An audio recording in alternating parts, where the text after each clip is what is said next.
I really need to get off Twitter, guys. It's driving me insane. Um, Hello and welcome to another episode of Within Off Prep Time. I'm your host, the Nerd Man, and today we're going to be discussing.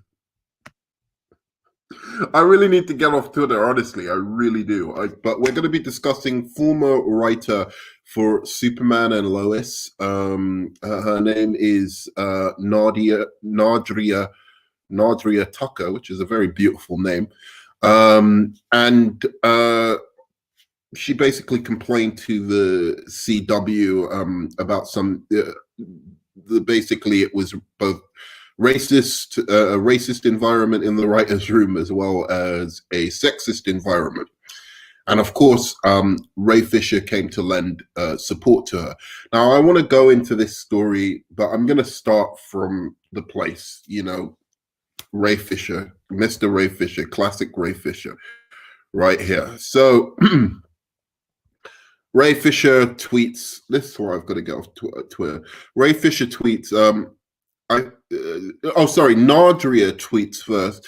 I haven't spoken to Jeff since the day on Krypton when he tried to tell me what is and is not a black thing. Okay, so that's where we start. So the Jeff she's referring to is Jeff Johns. Now Twitter has exploded after this text. With mass support for Ray Fisher, see, Jeff Johns is an asshole. Jeff Johns isn't a racist. Jeff Johns is this. Jeff Johns is that. As if this tweet is now proof of Jeff Johns, some wrongdoing of Jeff Johns. But I'm gonna wait because I'm not gonna dismiss her out of hand. So she says Jeff Johns. She hasn't talked to him since he was telling her what it is and is not a black thing. Which is, it may well be slightly racist, but it falls within his opinion. As long as he didn't say some really offensive things are black, I guess. But we don't know because she hasn't elaborated. She's just sent a very, very, the normal kind of vague criticism complaint against Jeff Johns. So it's just the usual pile-on technique, okay? So so Ray Fisher responds to this. Among other things, I had to spend an inordinate amount of time explaining to Jeff why he was not the authority on how the existence of cyborgs' genitals would be perceived by the black community. Okay. That's one of the reasons Ray Fisher wants Jeff Johns to never have a career again. Because he was having a philosophical discussion with him on how black people or the black community might take, I guess, cyborg having genitals or not. I have no fucking clue what that conversation was, but I wish I was a fly on the wall for that conversation. Okay.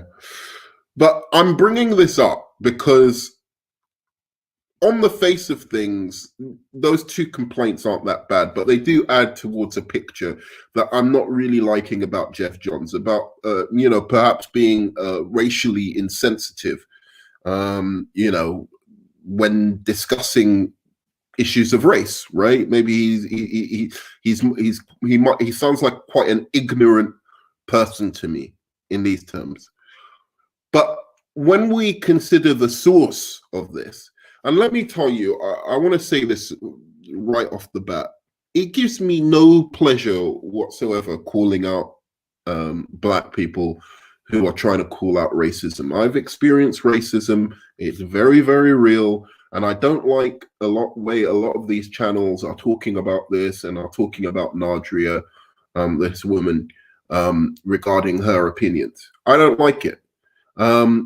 I do feel her opinions on certain things are wrong, but the way people talk about it, there's something amongst black communities that we know, which is one of our rules, one of the sensible black people's rules, is like never criticize like black people, to white people, right? Because they take it as like, oh, you see, even the black guy agrees with you, right? See, even a black guy agrees with you that you're being wrong. So I'm very, very reluctant to call out, certain things when it comes to black people.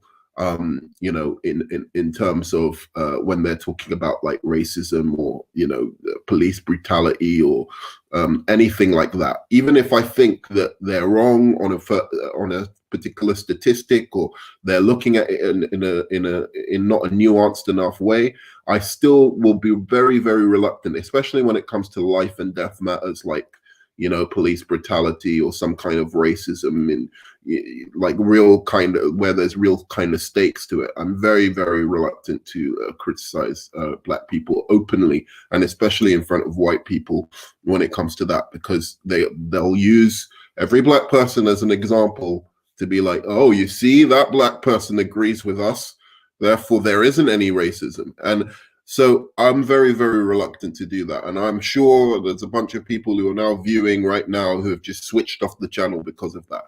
But the reason I'm, bringing this up, not only is it because of like the cancel culture element of it, which I think is unfair. And I think if cancel culture takes over the way that, Ray Fisher and Nadria are now pushing for it, black people will be among the biggest victims of cancel culture.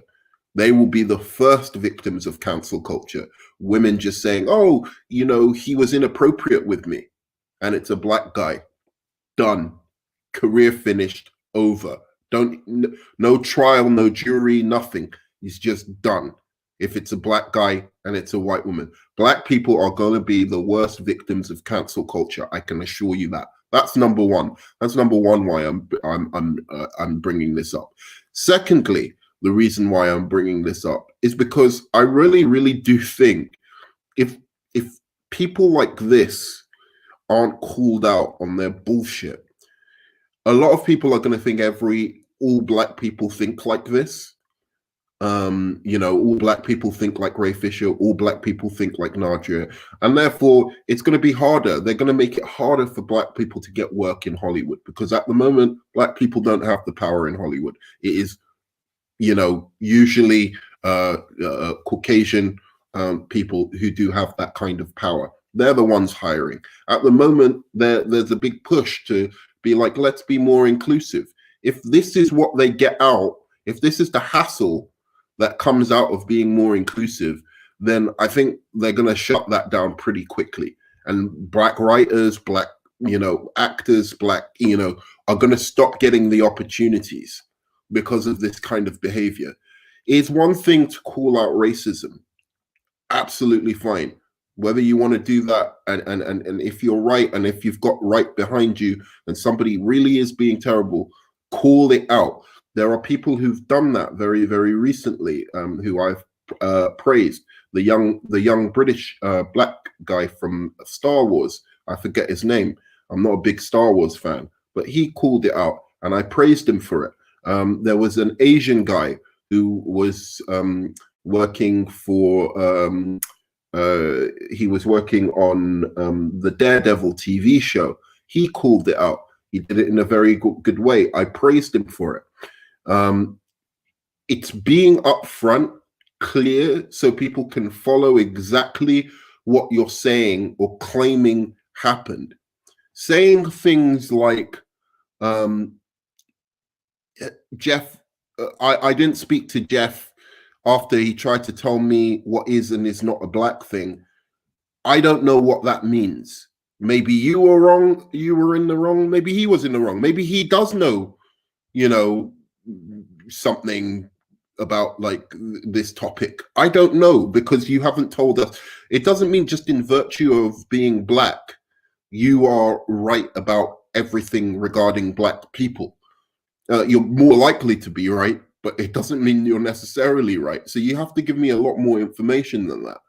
Then secondly, this whole thing about Jeff was telling me about how Cyborg's genitals would be perceived by the black community. Again, much more information needs to be said about that. And are we seriously trying to say these two infractions are worthy, are what's worthy of bringing up when talking about canceling a person, when talking about, oh, we don't want this person to have a career anymore? And if you don't believe me that this is what's going on with Jeff Johns, in terms of what people are saying, like how people are treating Jeff Johns at the moment. He came onto the CW yesterday to discuss, basically to discuss the new Superman and Lois show. And Twitter went absolutely ballistic in terms of, oh, I can't believe we're seeing this man on screen talking about this. He's one of the showrunners, or he's one of the executive producers on it. So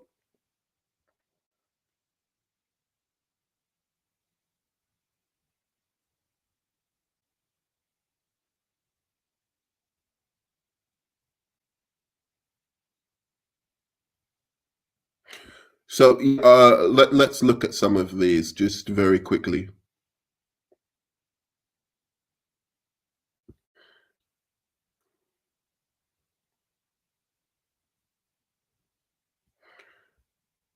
Just want to. So Jeff Johns involved with 2 recent projects that allowed abusive behavior and support racists, both with a lot of background drama being clearly covered. He really spares no effort on trying to leverage his TV cinema career. This is becoming a standard for him. I'm truly hoping not just him, but Guggenheim and Todd as well, to step away from this show. 3 people toxic of who has of this amazing show is the only hate, right? So again, and it goes on and on and on. There's more and more, of why is Jeff Johns? It made me sick. I wanted to throw up seeing Jeff Johns do no actual legitimate criticisms or actionable criticisms of Jeff Johns has ever come out in this whole debacle that is the Ray Fisher investigation. So using Nadria's vague statement again about what he supposedly has done to form an all-out assault on Jeff Johns is, to me, I don't understand what's going on in people's minds.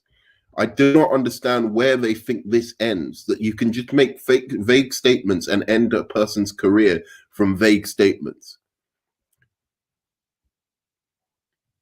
Right. There are some people defending him, actually.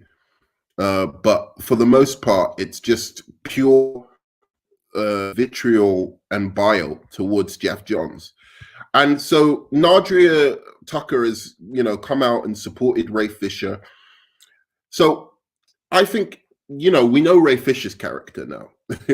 Ray Fisher's a character who's scorched earth. He's no forgiveness, no compromise, nothing. Okay. Which, if they've done something really bad, he shouldn't compromise, and he shouldn't, he should be scorched earth. But he's yet to tell us anything that shows us that this has been the case, yet wants our support. That's where I find the hypocrisy. That's where I have the problem. I don't know why, what is it? Why should I turn against people just because you say so? Just because you say they did something bad to me. I don't know what they did to you because you won't tell me. So I can't judge them on the basis of just, you've got to believe me. I'm black, so they were racist. I'm not, I'm all against racism. I'm black myself. I'm all against racism. But that's where I draw the line. You don't get to just come. I would not say to you, hey, if I couldn't prove it, like somebody had done something racist to me and I couldn't prove it, and I was just like, oh, he's a fucking asshole and blah, blah, blah. I won't ask you to support me unless you're like my best friend or my girlfriend or somebody who knows me enough that you know that I'm telling the truth, that you know me enough that you know that my personality, my my core character and values, so you understand that there's no way John Paul would say this unless it actually happened. But I'm not going to ask a bunch of random people to believe me who don't know me from Adam and just say, okay, how do I know? Because as much as I've met racist white people, I've met a few very, very, very not many, but a few very, very sensitive black people, or very, very sensitive people who are ethnic minorities, who, a lot, whether it be Muslim, I've met a lot of very sensitive women, for instance, who see sexism everywhere. I've seen a few, not so many black people, but a few black people who see racism everywhere. Most black people are actually pretty fucking cool that I've met around this kind of topic. They call out racism when it's racism, and most of the time they're not even that bothered. They can have a joke about race and whatever. So there's that. But I have met, like, especially like again, of all types of people, I've met people who are super sensitive about these things. I've met a lot of white people who are hugely sensitive about racism towards them and see racism towards them everywhere. I've met all types of people like that.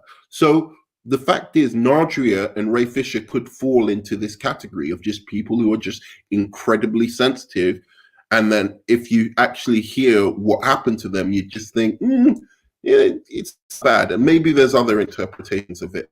He was just purely a sick KKK worshipping racist. There's different variations on the same theme.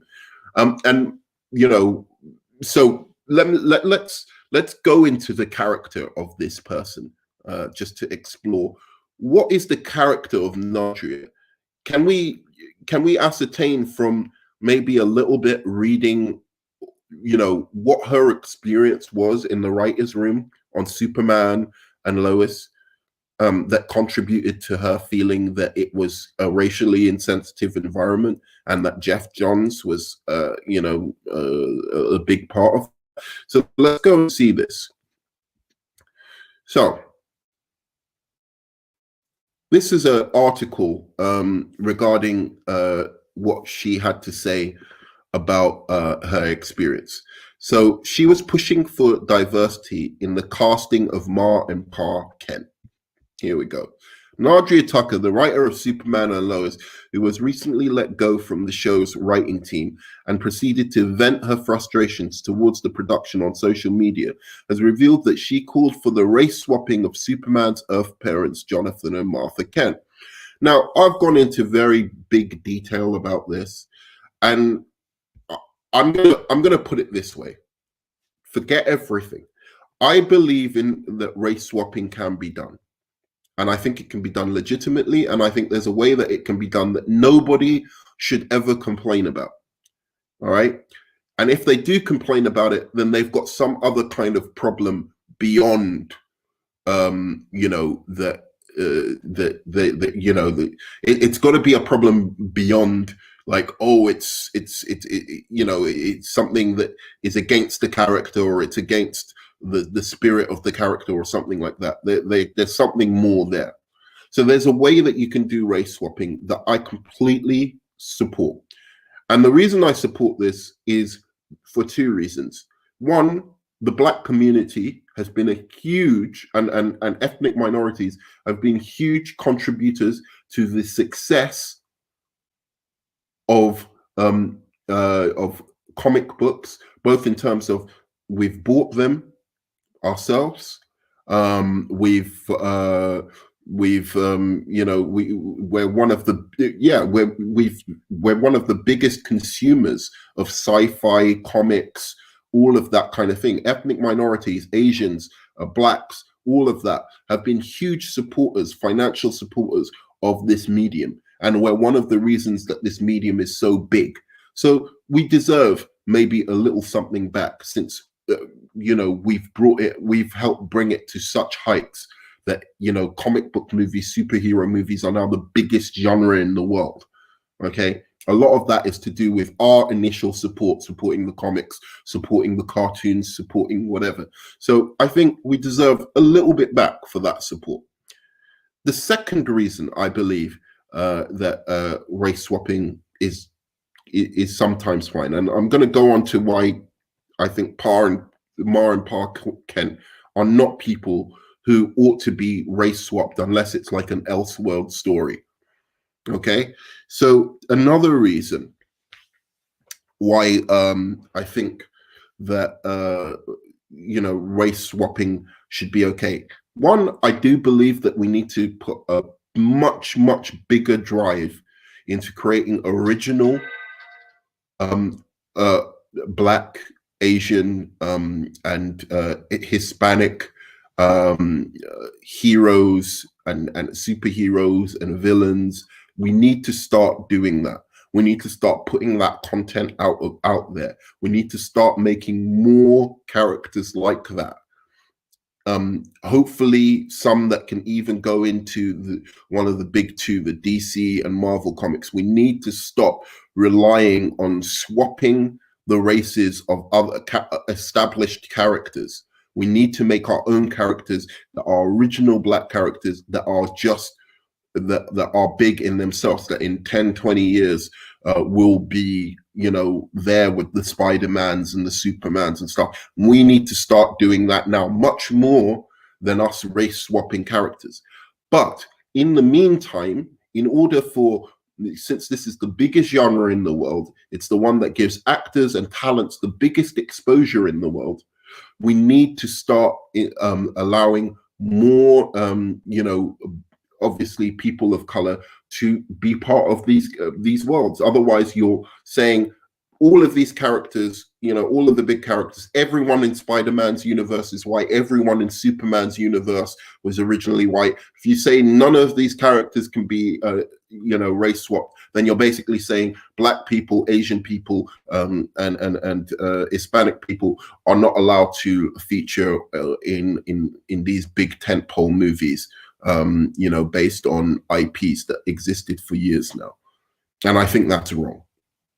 Because if you really look at the big characters in comics, the really massive characters in comics, they're white, all of their supporting cast is white, everything is white, because they were created in the 1940s, 1960s and stuff like that.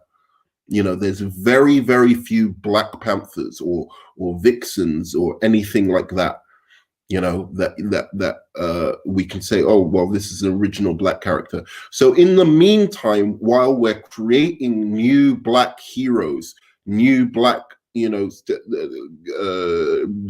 and all of that are originally Black, in the meantime, we should allow some race bending, so as to give young Black actors, and young Black talent, Asian, Black, and Hispanic talent, platforms to be able to show what they can do, right? Now, where I would say that there are characters that you can race swap with versus characters that you won't, I'm going to give you a test. There's a simple test for whether you can do this or not. If you change the character's race, does it change anything about the character? If you change the character's race, does it change anything about the core of the character, where they come from, their origin, anything about the character? Does it change? Right? Because if you can literally just change the character and nothing changes about the story, then that character isn't really white. It's just historically they've been drawn as white. That character can be any race and it will make no difference. They can be Asian, they can be Black, they can be whatever. So there are more characters in comic books are like that than not. But there are a few exceptions. And one of those exceptions is Ma and Pa Kent. Now you might say, well, they adopt Clark Kent, so they can be from anywhere. Well, yes and no, because the thing is, that it still changes the story. There is no way you're going to tell me that there's a black farm family who, there's not so many black farmers in Kansas anyway, or in so that's strange in itself. But a black family adopts this white kid, and that's not going to come up. They basically adopt Tyler Hecklin, who's the star of, sorry, who acts as Superman, and it's never going to be brought up, by their neighbors or by anybody that, wait a second, you've got a white kid. Why is that? Oh, you adopted him. Oh, that's cool. That's weird. It changes the story slightly. It changes the dynamics of the story in a way that it goes against, it will just take you out of the show. Like, unless they seriously address that, it will take you out of the show. Where there's other characters where it doesn't matter. You could have a black Lana Lang. You could, that doesn't make a difference really. You could have a black Lois Lane. I don't think a black Lois Lane is actually out of order, or an Asian Lois Lane. I think you could have, Perry White. Pretty much anyone who works in the Daily Planet, you could have as you can introduce as a black character or an Asian character. So I don't know if she did suggest this after she was turned down from them saying, no, Jonathan and Martha Kent doesn't really make sense. Classically, they've always been this, this way. And it makes sense that they're this way, considering it's Kansas. And it's, the diversity in Kansas isn't that high. I'm not saying there aren't black people in Kansas, but there's many more white farmers in Kansas than there are black farmers. There's very, very few black farmers in Kansas. I haven't been there, so I don't know about the demographics so much these days. But I looked up a statistic which told me there's about 50,000 farmers who are Caucasian, and then only 200 and something that are non-Caucasian farmers in Kansas. So already that's kind of weird that you have that. But then you have this white baby adopted by this black family, which is fine. There's nothing wrong with that.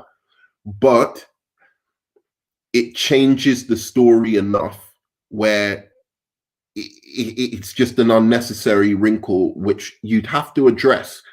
It would be something you'd have to address. And if you don't address it quite frequently, actually, then it would bother me watching this show.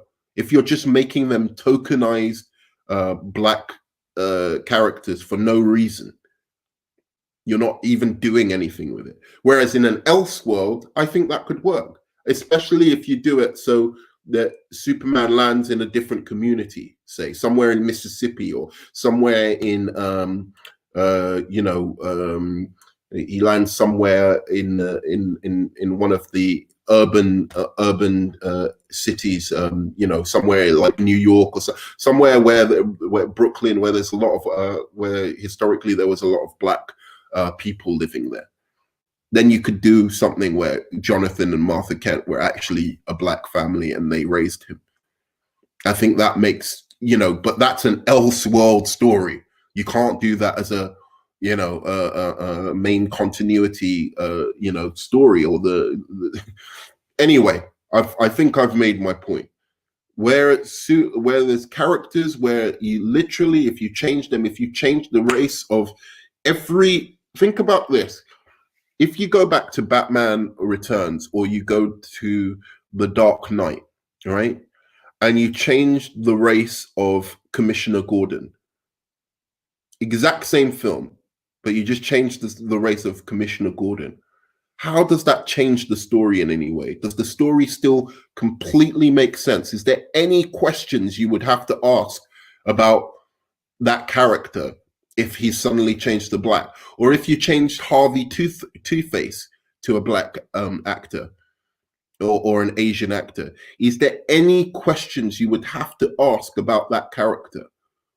Does everything still completely make sense? No questions? And if that's the case, then that character could have been any race. If it's the case that you have to ask a question, or you have to make any kind of concession where it's like, wait a second, that's a bit unlikely, or it's a little bit unrealistic, or then that character probably should be the race that they were created or invented in the first place. So she goes on to say in an interview with the writer and film critic Janita Davis, in which Davis and Tucker discussed the writer's experience working on the show, the writer detailed how she pushed for diversity in the beginning with some of the castings of Martha and Jonathan Kent. Because they're Superman's adopted parents, they can literally be from anywhere in the world, Tucker reasoned, before proceeding to note that the idea received significant resistance in the writer's room. And so we got pushback on that. Good, because it makes sense. That's stupid to do that. I'm sorry. If you want to, she said her problem was that two of the black characters are in the show are villains. Now, I have no problem with that. I think, Lex Luthor as a villain is, I don't think we should aspire to want to be like Lex Luthor, but having a black person who plays a billionaire genius isn't exactly playing into black stereotypes, right? So there's another character that I noticed, and I think this might be the other character that she's referring to, which was a guy who starts beating up one of the Kent boys in the show, one of Superman's sons, and because he kissed his girlfriend, and that seemed like a bit of a black stereotype, and that a little bit bothered me. But it depends where they go with the character after. We'll see where they go with that. Hopefully that character can become a friend and doesn't just play some violent bully. But apart from that, having Lex Luthor as a black guy doesn't change anything about the story. But having Lex Luthor as that black guy and as a villain doesn't exactly play into black stereotypes. You're talking about a billionaire, sophisticated, genius, whatever. That's great. That's great representation. It doesn't matter if he's a villain. It just depends on how he plays him. Does he play him with humanity, depth? Does he play him in a way that will allow the audience to empathize with his situation so that he's not just a one-dimensional villain? That's what's important. Giving those kind of roles. If you were saying that the only black people in the show that are being represented are gangbangers and and menaces to society and stuff like that, then I'd be like, okay, this is bullshit. You've got to do more black characters that are different than this. But this is the beginning of the show, and you have the main villain, Lex Luthor, sophisticated genius, as a black guy. That's good. As the show progresses, you could have other villains that you can have diverse. You could have like some diversity in the way that they are, in the way that they are casted, and that would be, that would be good, right? Like as the show progresses. So I think this was a good enough start that you didn't have to be pushing for Ma and Pa Kent to be black. I mean, or you could have, like as there's going to be more and more characters in this show. As the show progresses, you could push for some other good guys, some good representation. Why does it have to be now in the pilot episode? Yeah, I have to have it right now. No, we can't wait even just a little bit. And these are the things that I'm saying. It's making, people will be worried about hiring black writers and hiring, because if they're going to be so demanding, then, it's like, dude, like just give us a chance to catch up and get our breath here. Right. So and especially with the CW, which is known for having really, really progressive politics and race bending and having gay characters and having all of this kind of representation, I find it highly bizarre that suddenly that they just become these incredibly bigoted, insensitive people. But anyway, that's me on that. But yeah, like as you go on, what I get the sense of with this writer, and I might be wrong, and she can tell me if I'm wrong, is that, you know, when we pressed on by Davis, this is what it says. When we pressed by Davis on who she was referring to with her description of a collective we, Tucker shared how she and several black writers and several female writers who were below her in the very strict hierarchy of the writers' room brought their concerns to the showrunner and people above them, that there was sexism on the set. She would then detail how she complained about everything, such as what the vehicle the villain drives, reasoning that this is what writers do. We argue about this stuff all day. This is the job. I have things to say. I have my opinion, she continued. Some of those things are trivial kinds of plot points that don't matter. Like, again, what kind of vehicle the villain drives. And then some of them are bigger, are a bit bigger, and do matter a little bit more. So apparently one of the scripts she wrote was subpar or something. Eventually she wrote a script, and she was trying to involve more women and more, characters, characters of color. And what I see here is, she is correct in this, that it is a writer's job to argue the point. And if she's trying to argue that Martha and Pa Kent she wanted them to be cast, the casting to reflect some diversity. If that is the case, she has every right to do that as a writer. She shouldn't be punished for bringing that up. That's her opinion. I think it's the wrong opinion, but certainly she shouldn't be fired for bringing these things up, because writers, as she says, argue over everything. They argue passionately and whatever. And as long as you're not rude and you are you're willing to listen to feedback from others, then I don't think that in itself should be a problem. That it's a stupid suggestion, but if that's the reason they fired her, then that's a problem. And I do support her. But then again, if she's just going around calling everyone sexist and racist, you're going to be creating a really hostile work environment, especially when you're galvanizing everyone, all the women to see sexism in everything, all the black staff to see racism in everything. Then you're really creating an unhealthy working environment, and perhaps that's why they pushed you out. Because I doubt, I get the feeling that this is a very talented woman, because I watched Krypton and Krypton was great. So I imagine she's very, very talented. And this idea that she wrote a subpar script when she was already hired by them, so she obviously had written a script for them prior to that they liked, I find a bit fanciful. So I'd like to get more details about why exactly she was let go, but it sounds more like they let her go because of her attitude. But if her attitude was simply that she wanted more people of color and race, and that certain plots, she wanted to be more female driven plots, I think that's fine. And I think that is what writers do, and that's what they should have the freedom to be able to do.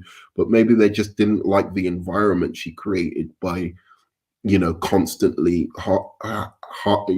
banging on about this.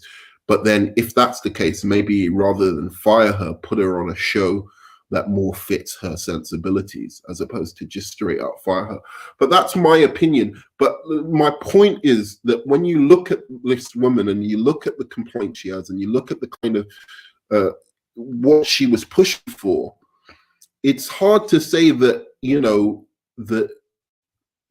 that Jeff Johns, that this supports much, that Jeff Johns is some terrible racist, because it looks to me like she was, there was an environment around her where she had some very, very strong opinions, and perhaps it wasn't appreciated, in that writer's room. That's a problem in and of itself, because you need the freedom and space as a writer to be able to share your ideas without feeling you're going to be judged or your job's at threat.